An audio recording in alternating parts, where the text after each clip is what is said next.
Welcome to Disability Matters with your host, Joyce Bender. All comments, views, and opinions expressed on the show are solely those of the host, guest, and callers. Now, the host of Disability Matters, here's Joyce Bender. Hi, everyone. I'm Joyce Bender. Welcome to Disability Matters. Hope you're having a great day. And if you're in the United States, as you get ready for the 4th of July, 250-year celebration, July 4th. Drive carefully and please take some spray bottle of water, drink a lot of water, because it is going to be brutally hot in DC, but unfortunately in other states like mine in Pennsylvania, across the country. So just be careful, be careful. And I just also want to add that every show I talk about a country. You know, I have countries all over the world, and it keeps getting bigger, that listen to this show. And thank you, all of you. So awesome. You remember what I said? Share, get other people onto this show because of quality of life. And employment is needed everywhere in the world. But I always focus on one company and then our number 2 company. So our one company, country, Mozambique. Thank you to that one person listening to the show. One can make a difference. Just remember, when I started my idea of Bender, there wasn't a Bender, so there wasn't even a one. There was me, Paula, and Mary. So one can change the world. Thank you. And then, hey, what can I say? Singapore, you are awesome. You keep getting larger every week, and you are right behind, yes, the United States. Singapore, keep it going. Thank you, whoever is out there listening right now. I really appreciate it so much. And let's make a pact. Let's work together to spread that news in Singapore to more people with disabilities to listen to this show, because, you know, I'm on a crusade. Quality of life and employment. So make sure you spread the news.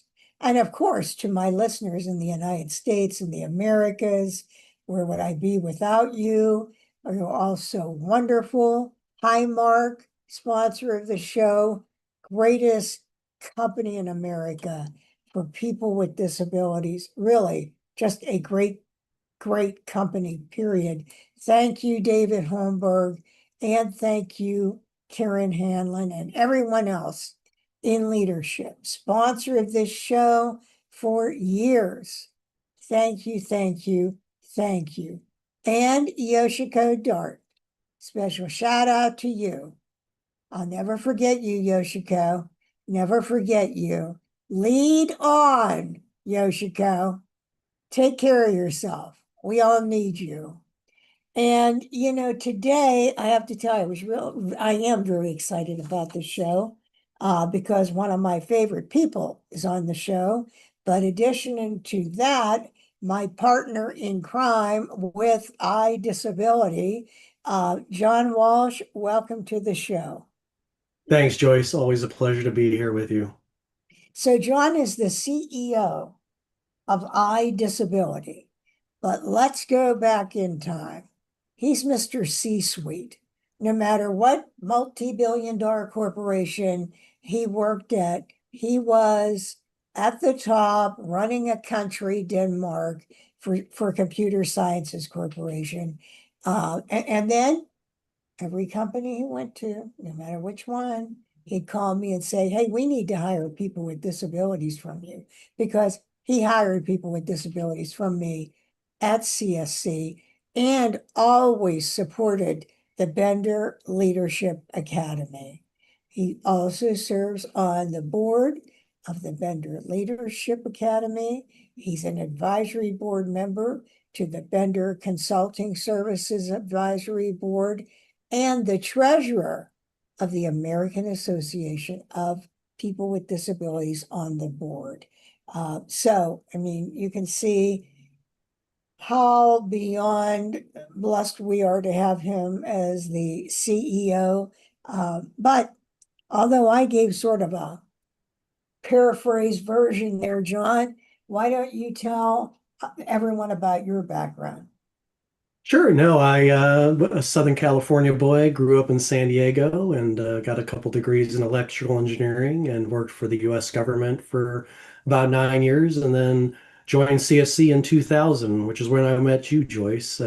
Russ Owen, one of our longtime friends and work colleague of mine, of my boss at the time, actually introduced us, and we started hosting the Bender Leadership Academy classes at our facility there, and started working with you to hire people with disabilities, and just kept doing that the 16 years I was at CSC. And then, like you said, everywhere else I went, it was always okay.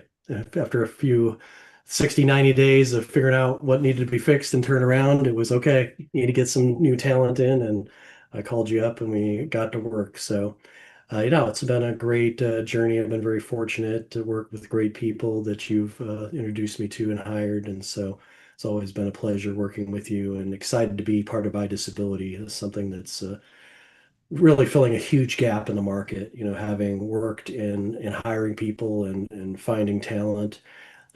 It's kind of the fear of the unknown. You don't know what the right or wrong way to do things when it comes to disabilities. And 25% of us on the earth have a disability. So it's something that all of us can learn for our personal lives, as well as just all the issues and concerns that happen when you try to get to work, and a lot of the barriers that unfortunately still exist today. Well, Andy Houghton, the other founder, so I'm the founder, co-founder with Andy Houghton of iDisability. And Andy came to me years ago and said, I have this idea, this e-training program that would go on the LMS system, training people about communicating with people with disabilities. But I wanted to be a Bender product because you're very well known, and Bender Consulting Services is a national company. And so, of course, I agreed. I was very happy to be able to partner with Andy, and he is still a partner. But then we needed a CEO. We did, because we need someone to take the reins and move us forward, which John has. And John, for people listening to the show that have never heard about iDisability, could you share with everyone what the product is? Absolutely. No, it's iDisability is a digital learning platform focused on disability awareness, ADA compliance, accessibility, employment, customer engagement, and inclusion.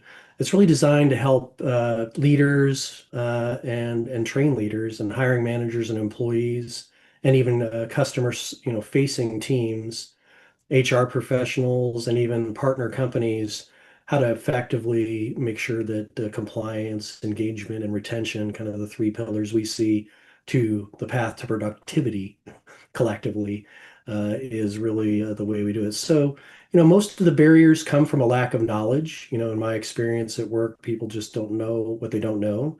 And so this really fills a huge gap in the market where nobody has really done the work that iDisability, you and the team before I arrived, and certainly after, we've developed and matured the content to really help people understand, all the nuances of a variety of disabilities, and the ways to make sure you're compliant legally, and how to increase retention, and how to make sure you're taking care of accommodations correctly. How do you interview people in the right ways? And just, if you don't know, then you have the fear of saying or doing the wrong thing, and uncertainty about the ADA itself, the law, and then the changes that are even happening in the upcoming couple years here, that are going to be affecting companies and governments here in the United States, certainly, and other legislation around the world. And then just the, digital world we're in, just unfortunately last year, 2025 got worse. It was already bad. I think 94.8% of the internet was inaccessible. Now we're up to 95.7%. So we're going the wrong way, even with just home pages, let alone all the other, ways that we do work, like we hear on a call here, video conference here on Zoom and YouTube. All those things to be thought of. Accessibility happens every day at work by every person in the company. And unless you train them, they don't know how to do it right. And so you can have all the audits and compliance and documentation, but if people don't know what to do, it's not going to get done. So training is the gap, and you, in particular, having hired people and working with you for years, us working together to get my team up to speed on all the nuances of doing it the right way. You've really done a great job identifying a gap there, and that's why I'm excited to be part of it because it's such a game changer for companies to really engage people correctly, and those folks that are looking for gainful employment, competitive employment, and let's why not make it a better world for both sides. Yes, John, even at computer sciences, no matter where it is, I always say human resources may know, procurement, a group of us involved in disability, we know. But that doesn't mean all the other, 100,000 employees or whatever you have understands. This is what I always tell companies. They'll say, and I'm talking to human resources. I know that. We know that. This person, yeah, you're in human resources and procurement. But tell me about that manager in a rural area you have. Tell me what he knows or she knows. And example CSC, two examples. First, I get this call from Leanne, my chief of staff. Now, but prior to that, human resources partner in Delaware. She calls me and she says, Joyce, this management team is concerned about something. They want you to come down. I said, well, I'm not sure, but it's something to do with blindness. I said, okay, because we had placed someone in development there that was a person who is blind. So I get there and this one manager says to me, we see Jim struggling at the soda pop machine. And we wanted to know, like, what would you do in that case? I said, well, what would you do if I would be struggling at the machine? I would say, do you need help? Yep, that's it. Bingo. That's the answer. But what I mean is not out of hatred, just ignorance, not knowing. We had one person, they didn't understand that you could have a dog, this one company, that you could have a dog with you. I mean, there's so many things. In Canada, I got a call from this one manager and they said, does that person really need the dog every day? I said, yes, it is not that every other day he can see. He's totally blind. He needs the dog every day. But once again, don't be thinking that I'm meaning that, oh, how terrible these people are. They don't know what they don't know. It's And absolutely right. Yeah, and if you think about all the things people create just every day that can cause challenges for people with disabilities, is just a PowerPoint or a PDF. I mean, these are things that people work on every day that are created by your teams inside a company that, not done well, could create accessibility problems and even legal problems for you. So it's really a target-rich environment, I'll say, to really up the water level, I think, of everybody's understanding.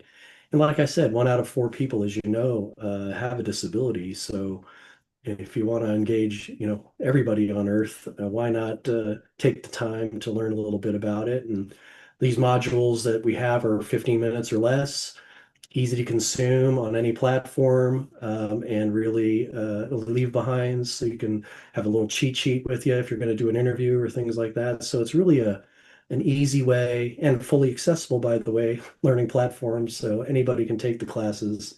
So it's really an exciting time in the disability world to have something like this to really educate everybody. And in addition, some companies have outsourced this type of work, recruiting minorities or any group because of them downsizing. Mhm. Okay, so that's iDisability. Yeah, That no, it's absolutely fills the gap. iDisability with a brain, which we'll find out about in a little bit. But that's iDisability. We can do that. We can be your outsourcing choice. Uh, and John, I know we focus on compliance, engagement, and retention. Could you explain those three focus groups? Absolutely. No, well, compliance, to me is kind of the lowest threshold, right? At the end of the day, you need to follow the law, and unfortunately, just 95% of people's homepages are not compliant. So that tells you there's some work to do. And it just, looking at the facts of, because I look at the statistics of what's going on in compliance, there was a 27% increase in 2025 in legal cases associated with compliance, again, digital accessibility. So, laws are changing here in the next couple of years, as our training will describe for you. So, cost of non-compliance can be very expensive. Lawsuits, legal fees, settlement costs. You have to do emergency remediation. And then, of course, you're going to lose customers, employees, and then just the brand reputational damage can be huge. So here it's all about educating people on what are the laws, what do you need to follow, and give you the tools that you can make sure that your team is educated on what compliance looks like. From engagement perspective, it's really about, at the end of the day, we all, when we want to be part of something, want to be seen, respected, and equipped to participate fully in the work environment. And so a lot of this has to do with making sure that people can access the tools, the meetings, the training systems, that they can access your learning management system, the HR portal, the internal dashboard, your collaboration platform, meeting content even. So it's really about making sure that you have an open environment, and that builds trust, meaning that you're making sure that everybody in your organization can access everything that the company is doing. And same with customers, right? If customers can't get your website, and right now that's a problem, there's quite a, absolutely a big move. There's statistics around this. Over 78% of customers who are having accessibility problems will go somewhere else. And by the way, their friends and family, when they hear about it, go somewhere else too. So, and that's just in the United States, over $1 trillion worth of buying power going somewhere else because your website isn't right, as a simple example. And then you get into all the nuances inside a company and everything else. So engagement is important for both your employees, but also your customers. And then that just, obviously tied right to retention. So, and people worry about things like, oh, I have to make accommodations for people, and I don't know what that is, whether it's a customer, a partner company you're working with, or an employee. And at the end of the day, the average cost is $300. And so, I mean, this is not something to worry about. It's just educate, educate, educate. And all of that tied together really drives productivity. And if you look, there's a great report from Accenture that talks about how much more revenue, how much more profitable, how much more growth companies that address this accessibility and inclusion for making sure that people with disabilities can be engaged and retained and productive makes a huge difference. And no surprise, given it's 25% of the population. You may not think you have, I'm sure, when you look at your statistics inside any company, I've been in many, you're going to say, oh, we have a few percent of people with disabilities. No, you don't.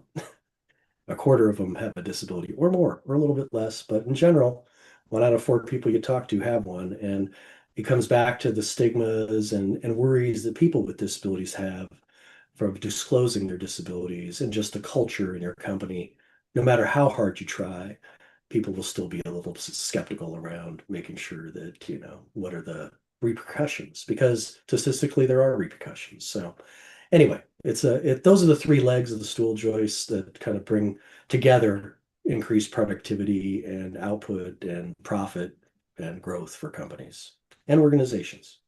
Yeah, and compliance. Okay, there could be some request that someone with a disability makes. Maybe they're a little person and they say, I need a chair. And you say, well, wait, we have this chair. Let me adjust the height, see if it works.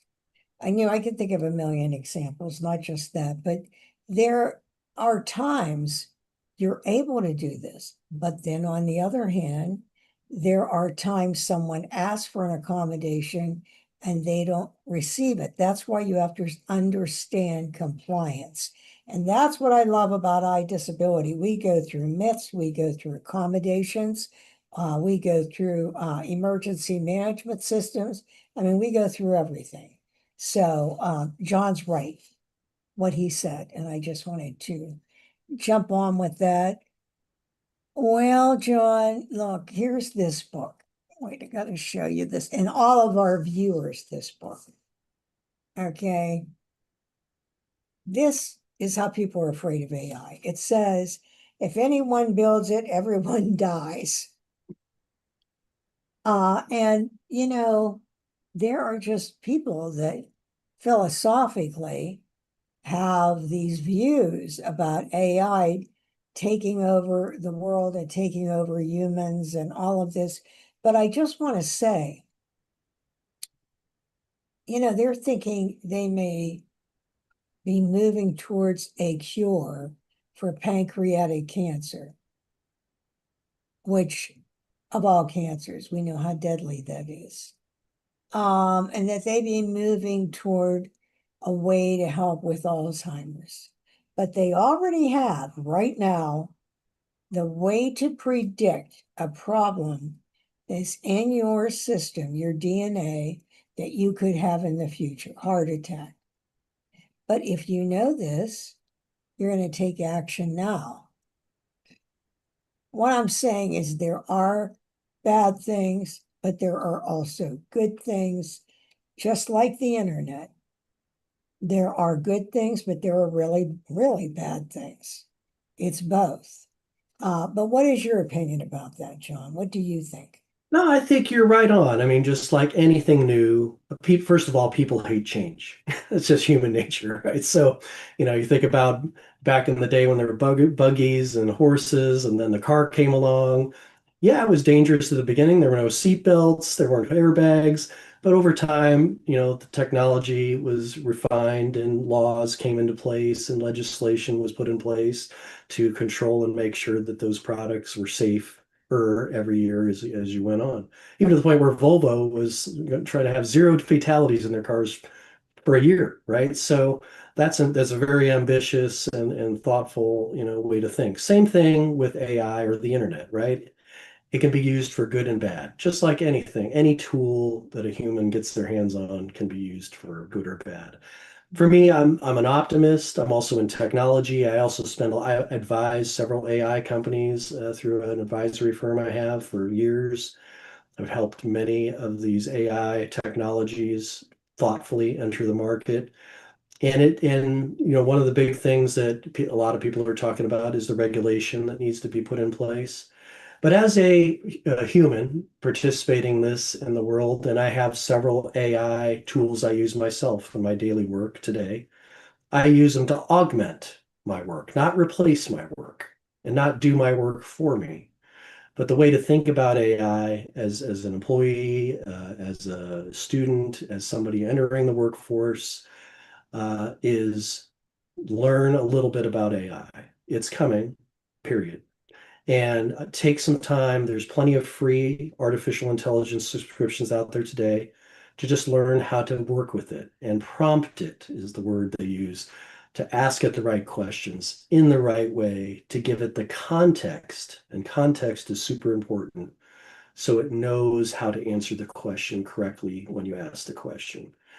So that's some advice for, just a skill that everybody needs to learn. But when you look at people's work, we do very complex work. Every role that's out there, some can be automated easier than others. It's always been true. But at the end of the day, there's some creative work, there's some work that requires human behavior, just noticing micro expressions and human behavior and body language and all the moving parts of just interacting with a human, let alone all the nuances of the context of a conversation, the context of the situation you're in.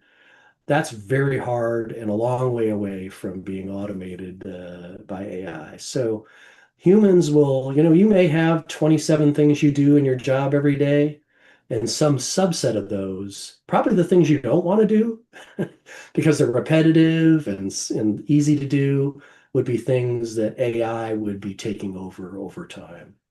Um, so yeah, and just in safety, just pro tip here, don't, of course, like you wouldn't put your private information out on the internet.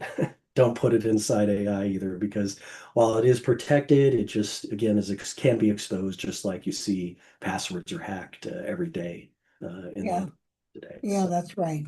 yeah. And I tell that to young people with disabilities. Don't go on this social media and put your private information out there, because with AI today, first of all, everybody knows everything about you right now. Everybody knows because of Google and everything and X and AI. But don't make it simple. Don't put your address out there. Yeah, I'm excited about it. I mean, if done right, I mean, AI can really help people with disabilities, right? If you just think about summarizing complex information, creating captions and transcripts, supporting communication, helping with reading and writing, personalized learning, right? People learn in different ways, improving the assistive technology itself, but done poorly. Just thinking about, some of the bias around hiring tools that are out there, inaccessible chatbots, automated systems that don't understand even what an accommodation is. Just are things where, if we're not careful, just like the internet's going the wrong way, accessibility wise from home pages on the web, AI, we have an opportunity here to build it in right. And that comes back to, again, education, right? If everybody understands the nuances and ways to design technology and tools for humans to use in an accessible way up front, it's a lot easier than trying to fix it later. Yes.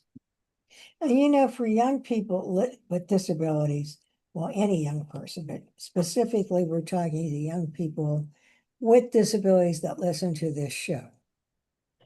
Start like reading about it and maybe start using it, know what you're doing first. But Karen Hanlon, who will soon next year be the CEO at Highmark, told me at least learn something about it. Learn about ChatGPT. Learn about something. And that's what you should do. If you're afraid, go get a book. The ones I get, something for dummies. But get a book, read, or go on the internet. You can go on the internet, go on Google and look for information. Uh, you got to learn something. But it is time for the news. It is time for, yes, my favorite person, Jennifer Mathis. Mathis on the mic. I just love that. Mathis on the mic. Thank you, Holly O'Donnell, for coming up with that. Jennifer, welcome to the show. Thank you. Well, Jennifer, you have a lot of things you could talk about today, but because of last week, I wonder if you could go back to Olmsted Yep, and talk about what happened. I know Basilon has been fantastic putting out information about this, but would you mind reviewing that with our listeners? that was exactly what I was going to talk about today. So, um, on June 18th, on a Thursday, at the end of the day, before a holiday weekend, the Justice Department released a memo from the Office of Legal Counsel at the Justice Department. The Office of Legal Counsel is basically a component within DOJ, and they often will provide opinions, sometimes informal opinions, sometimes formal opinions, often when different agencies are looking for a resolution on a point of law, and OLC might be asked to weigh in. Sometimes within DOJ, different components are looking to understand an issue and understand the law and ask OLC to weigh in. This was an opinion that was issued at the request of people in the White House, and it was released publicly. And what it does is it opines on the integration mandate of the ADA, Title II, the Public Services, State and Local Government Services provisions, and of Section 504 of the Rehabilitation Act. Now, the integration mandate is a part of those laws that says people with disabilities have the right to receive services in the most integrated setting appropriate to their needs. There are defenses from that, and you have to be qualified, and it can't be something that would fundamentally alter, fundamentally change a state service system. But that right, that integration mandate has been in the law for, at this point, about 50 years. It was in the HHS, was then HEW regulations back in 1977.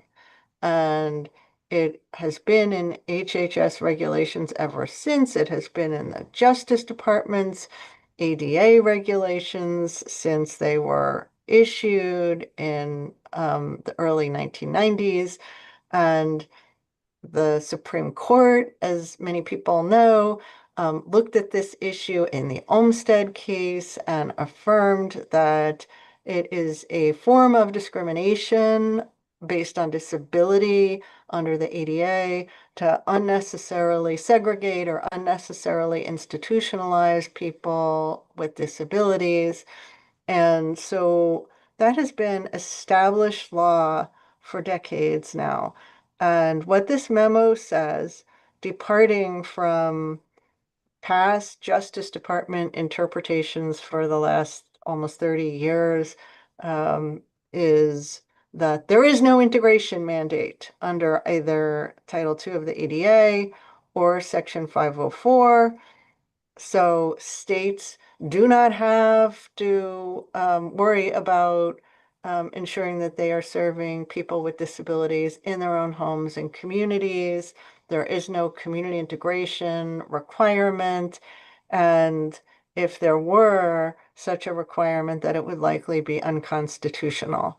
So this is a radical departure from where the federal government has been under every administration, Democratic administrations, Republican administrations, for decades. And it is, ironic because the federal government and the Justice Department in particular was really the lead enforcer of Olmstead in recent years.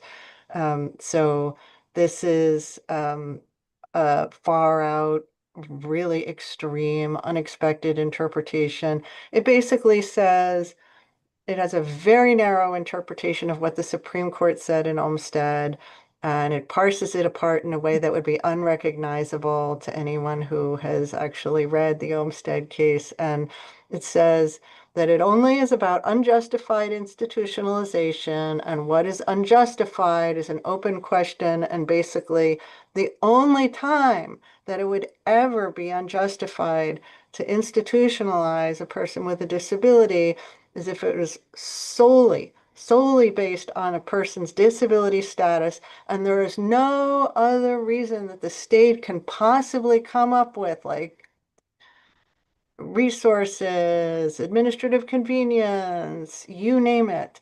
And so essentially it makes Olmsted a nullity. And this is a really big deal. People should be concerned. I want to point out this is an OLC memo at this point. It is not the law, because in order for it to be the law, it would have to be something that a court said or Congress said. Congress makes the laws. Agencies do not make the laws.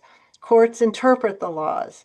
The Supreme Court has actually pretty recently said that courts interpret the laws and agencies do not. Agencies do not get deference in interpreting the law. So it is not the law. It is important for people to understand that your rights have not gone away.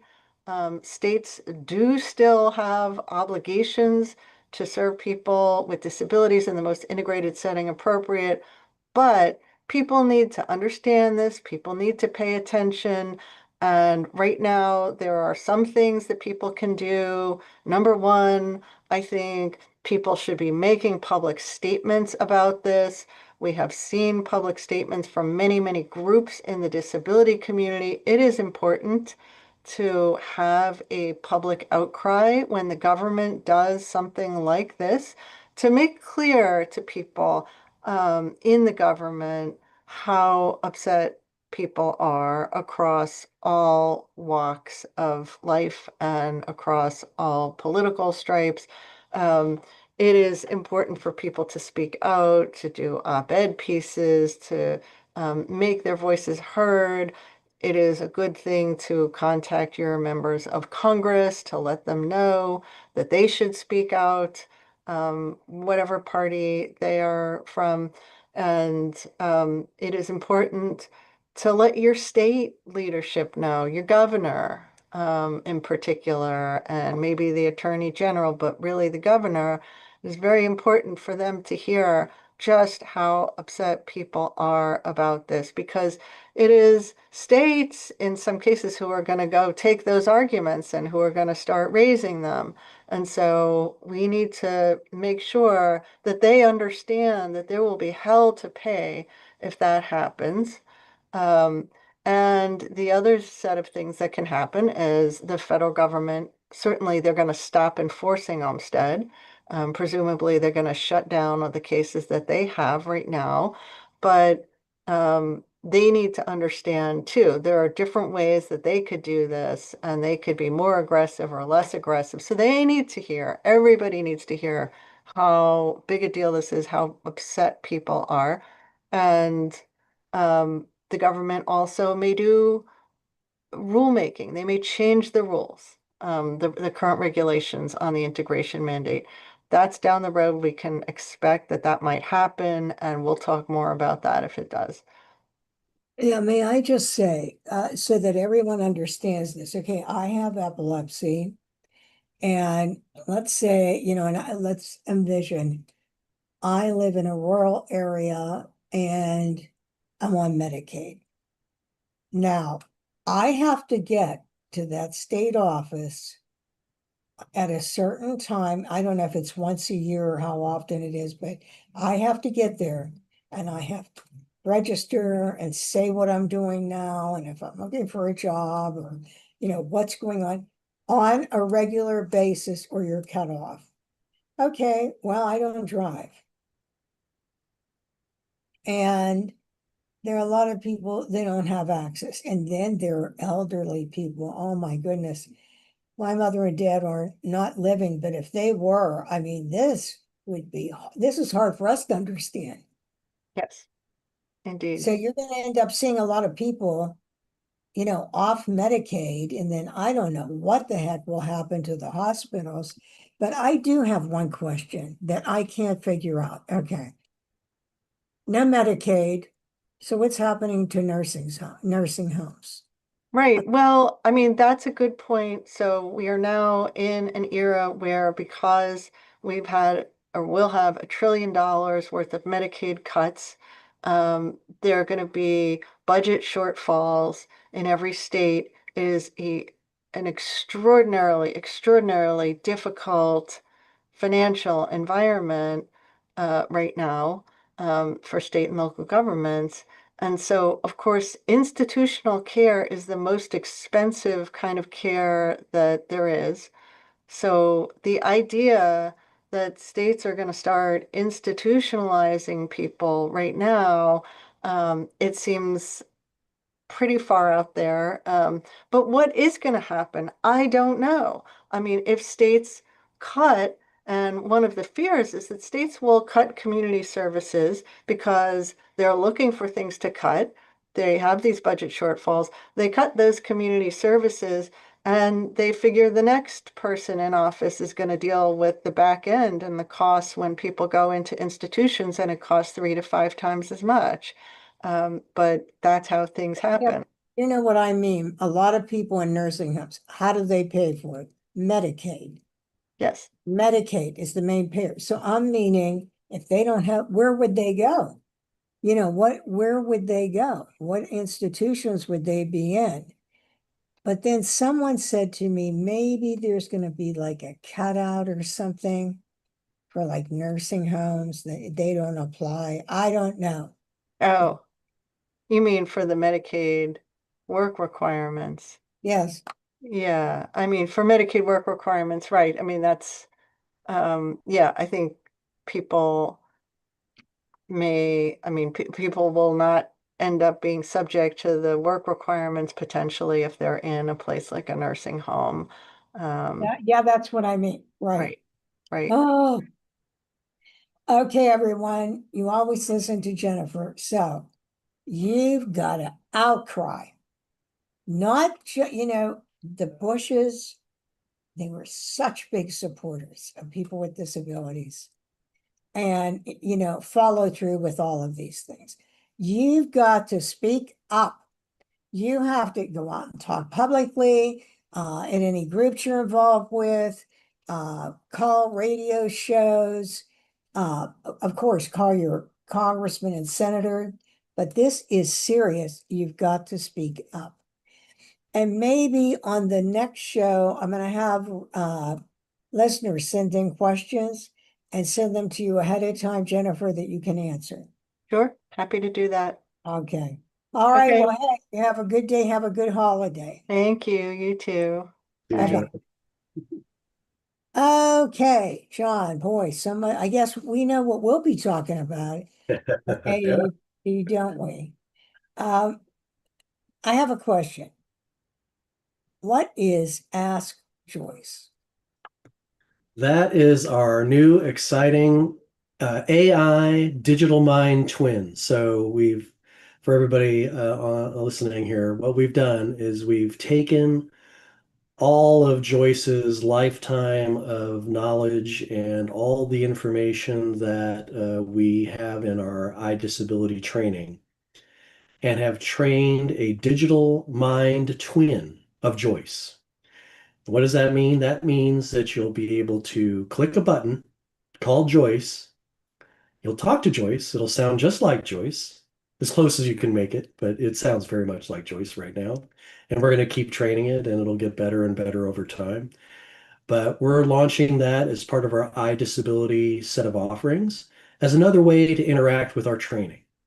Right now we have nice bite-sized, on average 11 minutes of modules. We have 11 hours of training in total and growing. And so that's a lot to take. And so we thought that it would be, again, just keeping up with technology, but also giving another way to interact with the knowledge and that Joyce has and the training that has been put together, another way to interact. So just think about it as, hey, I've got a question or a last minute question before an interview, or you're a marketing person, you want to know how to make a campaign accessible. You're a manager and you don't remember every detail on how to interview somebody who's blind, or you just have some other questions that if you're preparing for an event and you just want to make sure you're thinking about everything, you'll be able to click a button, talk to Joyce, ask questions 24/7, 365. And that'll be available through iDisability coming up this month in July. So we're excited about that. We're getting it tuned and ready to go. And by the end of the month, for the Disability In Conference, if you're going, we'll have it there and you can see it in person. But we're excited. Oh, it's so exciting. I can't wait to say hi, everyone. Ask Joyce, it's me. I can't wait. I mean, I am so excited about this. Thanks to John's innovation, here we are. We have this product that now has AI. How awesome is that? I mean, we have artificial intelligence. That is so great. And also, John, what if you are a small company? We'll say maybe a not-for-profit, they only have 10 employees, but they somehow want to see one of the modules or purchase one module. Yeah, no, this is another exciting. Yeah, this is another exciting thing we've been working on over the past year. Is now we have historically, just for awareness, we've only been able to deploy iDisability in large organizations into their learning management systems. So we have 4 million and growing end users in large organizations around the world. And what about everybody else? And this again goes back to accessibility and engagement and making sure everybody can participate. So we now are excited to announce that this month again, so it's a big month for us, celebrating ADA and disability pride and everything else. We're going to be opening up a storefront where anybody on Earth can take a class, one class, all the classes, follow learning paths around how to hire people, how to be compliant, whatever your learning path is. There'll be discounted courses you can take. And so we're super excited about getting that up and running again. We launched here in the next week or two and to open. So we'll stay tuned for an announcement there in the market. If you want to check on us, it's, idisability.com and you'll be able to go there and you'll see a link and it can take you right to our storefront. And we're excited about that as another way to, again, engage everybody. So if you have a small group of people, you're just starting a company and want to make sure what you're building is accessible. If you're, an army of one in your little consulting firm, like I've had in my past, you want to know how to do something the right way. Now there's a way to do that. So super excited to have that as another option. Oh, that is a great option. Yes, that is. And I'm so excited about it because now Dobies, all these different organizations that are very small will have access to it, which is so great. And I guess for iDisability, is that how we're celebrating Disability Pride Month? Yes, actually, we're going to have some discounted pricing we'll announce after the holidays here to introduce Ask Joyce and the new learning management options that we have for smaller organizations. So look out for that and absolutely want to celebrate together all of the progress and work to do still in this space. So again, look out for those announcements shortly. But yes, we'll have Ask Joyce, and again, a way to access all of the learning content as an individual or a small organization moving forward. Yeah. And we're right here. Nothing about us without us. We are celebrating at Bender Consulting, Bender Leadership Academy, and iDisability, Disability Pride Month. You all know I live with epilepsy and I'm hard of hearing. I'm all about quality of life for people living with disabilities. And we are going to be celebrating at in DC at AAPD. So listen, if you're going to the AAPD gala, you'll see us there. I'll look forward to seeing you. And if you're going to be at the Disability Conference, I am speaking and attending as John is. So we'll look forward to seeing you there. Get in touch with us if if you want to get together while we're there. But we're very excited about both of the events. And if you want to get a sneak preview How do you do that? If someone's listening right now and they say, oh, I would love to see a demo, what do we do? Just go on to iDisability.com. You can just type your name in and request a demo, and we'll set it up. Happy to do it. Okay. Or reach out to me directly on LinkedIn or any of the other social media I'm on. You'll just find me out there, John Walsh III at iDisability, and happy to set it up. John Walsh III, WALSH. That's J right. Walsh at benderconsult.com. And you have an iDisability site too, right? Your That's right. email? www.idisability.com. And then my email is jwalsh, WALSHIII at iDisability.com. One more time, John. That's John Walsh, JWALSHIII at iDisability.com. And we hope to hear from you. Absolutely. We hope Love, to hear love from to you. show you what we're doing. Absolutely. So if you say to me, well, Joyce, what's the main thing you're trying to achieve? Employment.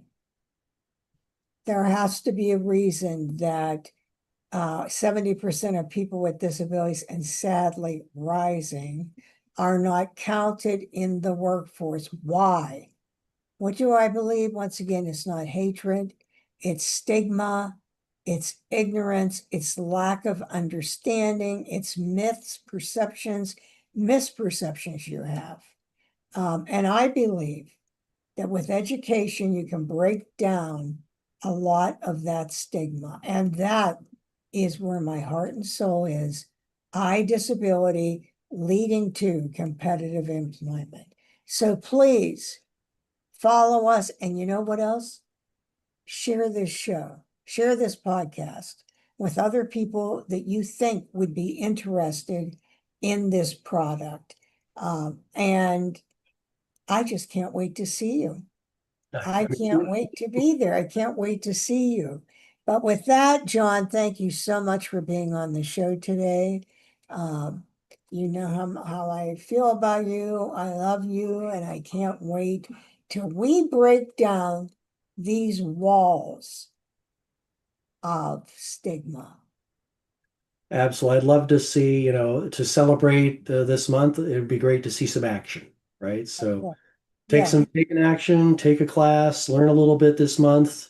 Just every little bit helps lift the water level and help everybody understand a little bit more about the opportunities and challenges that we face here. But excited to be part of it. Yes, that is right. Well, we end every show with a quote. And today, that quote is, competitive jobs mean freedom. That is the logo at Bender Consulting Services. This is Joyce Bender, America's Voice, where disability matters, at voiceamerica.com. See you all next week. And in the words of Mary Brocker, remember, choose joy. You won't be disappointed when you choose joy. See you then.